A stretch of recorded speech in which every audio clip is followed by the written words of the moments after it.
Well, hello you gorgeous mother truckers, you, and welcome to another video.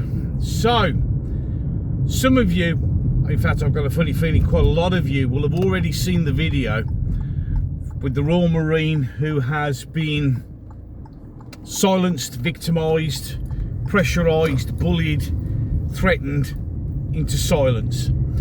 And the issue that he's raising is a valid one. I've got a link down below in the description that'll take you to the video. There are a couple of videos, there's about 3 or 4 now, maybe even more videos on this subject. I'm not going to go too deeply into it because I'd prefer you to watch that video. And if you do watch that video, share it, get it out to as many people as well as this one. Any videos like this. The key is, at the moment on right-wing accounts, YouTube is suppressing us, and the only way that we'll be able to get more views on our videos is if people share them, get them out, pass the links on, whatever, because there's only one way these messages are going to get out, because we're all being suppressed, hugely suppressed. Now, basically what he's complaining about is in reality an issue that's been in the British Armed Forces for a while now, but it's been pushed even more. Get ready, because you're going to get accused of being sexist, but there's always been a bone of contention about women in the armed forces, and it's always been more based on the fact that the standards that are required are always lowered so they can pass. Now, don't get me wrong, I have worked with plenty of female soldiers and they are great people and they have worked hard, and these are the kind of people, the kind of women who refuse to accept the change in requirements and actually say, no, I want to do exactly the same as men. And that's absolutely great. But of course, now we live in a world of DEI and the fact that we have got to hit quotas, and they push people through who shouldn't have qualified. And the problem is, and that's what this lad is referring to, is the fact that it puts other squaddies' lives at risk. If you've got somebody in your squad who isn't up to standard, they are going to cause somebody else, if not quite a few of your squad, to get killed because they're incapable of doing the job.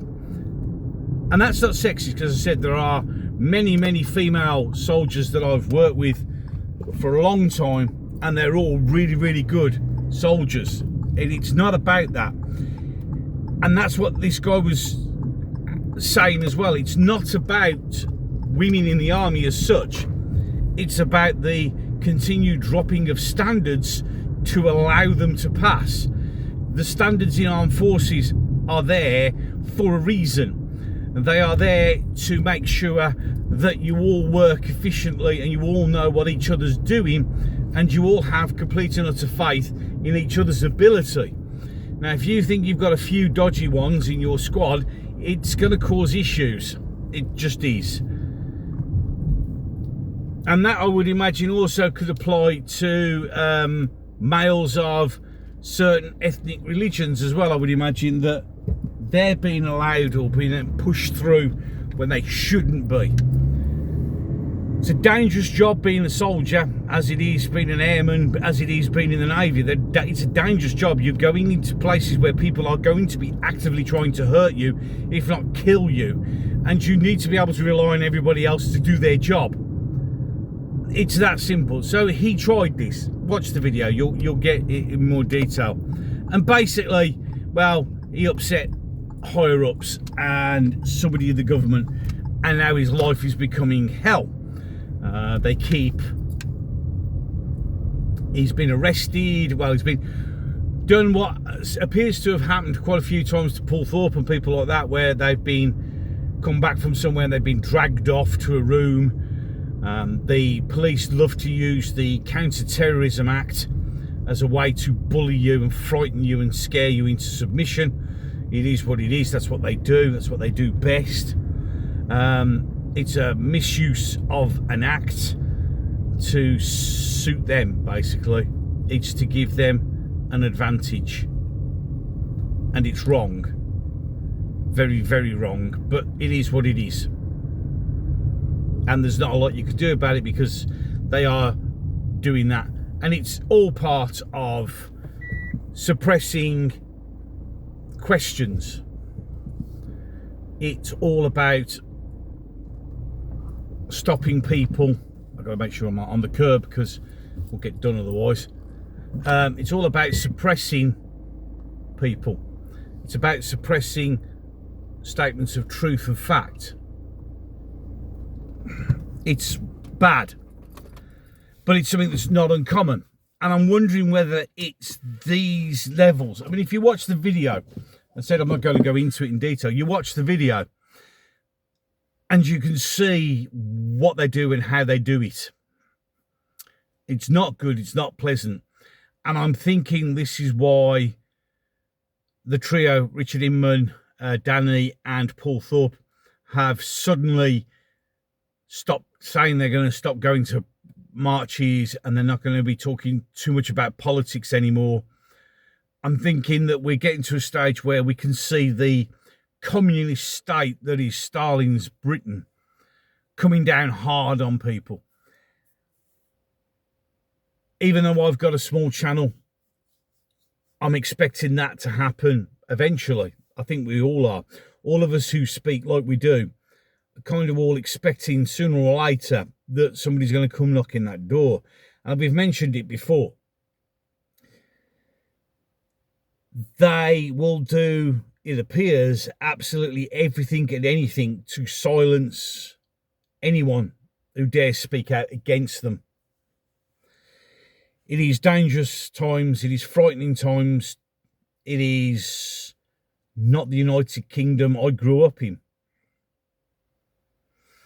And as Paul Thorpe said in his part one of his video, the thing is as you get older, the will to fight gets less. And they know this. They know that the vast majority of people who are currently doing what we do are people around about my age, a little bit older, a little bit younger. Although we are now, I'm beginning to notice a small but very welcome uptick in younger people doing the same thing. But they know they've got their biggest resistance is older people who have experience and the ability to see how things used to be and how they are now, but are also getting to a stage where we've got mortgages or we've got families or we've got responsibilities, and that can be used to be levered against us to shut us up, basically. You know, and they've started doing it on a lot of channels with what they're doing at the moment, which is strangling comments and then letting them go, and strangling your views, then letting them go, and then strangling your subs and then letting it go. So they sort of say, look what we can do, and then they just let it carry on. They build you up a little bit and then take a bit away. They build you up a little bit and take it away. And what they're trying to do is they're trying to get you to question whether it's worth it and whether or not you want to carry on. And so hopefully you'll just quit because you're fed up of spending hours and hours a week doing videos talking about things for them to not go very far and your subs to drop and all this sort of stuff. It's all about demoralising it, and I see that now. A month ago, I didn't understand that, but now I get the game. I understand the game. What they're trying to do is they're trying to shut me up and try and shut many of us up by just demoralising us, just literally making you sit there and think, what's the point? It's only going to 100 people. Well, you know what? It doesn't matter if it just goes to one person. The message is out there. And that's why I'm not going to stop until I'm told to, forced to. And even then, I'll have a think about it. But again, the problem is, of course, is they know we have families, we have jobs. They can use this to lever us against us. And if you listen to that Royal Marines video, you can see exactly how they plan it out. And unfortunately, in this modern day, that's how they do it here. That's what it's like to live in the United Kingdom. It's terrifying. It's genuinely terrifying that you will get everything levered against you to silence you. Any case, 2 videos coming up at the end of this. One will be the last one uploaded, the other one will be the one that the gods of YouTube with a mighty algorithm will have picked just for you, and it's called The Chosen One. If you agree with what I'm saying, like what I'm doing, you just hit the subscribe button. You can like, please share. Sharing seems to be the only way. As I said before in a previous video, I'm looking at maybe moving away from YouTube as much as possible, but it's difficult because nothing's as big as YouTube. You can also attempt to pass a comment, and I mean attempt. If it's one that's just going to call me everything under the sun, you'll fly straight through. But if you want to try and agree with me, I'm sorry, you're probably going to have to do it 3 or 4 times. Although, all of a sudden, in the last couple of videos, my comment section now just flows normally, and people who were getting comments deleted are now being told that they're going in no problem at all. Again, all part of the demoralisation. And it's to demoralise you as well, it's to stop you speaking out. If you have to try and put a comment out 5 times in a row, and then you'll just give up eventually. There you go. We've got to remember, this is the game we're playing. This is the hell that we're being put through, and we must never stop, and we should never give up. Any case, enough of that. I'm done. So, until the next one. It's an arrow at the bottom.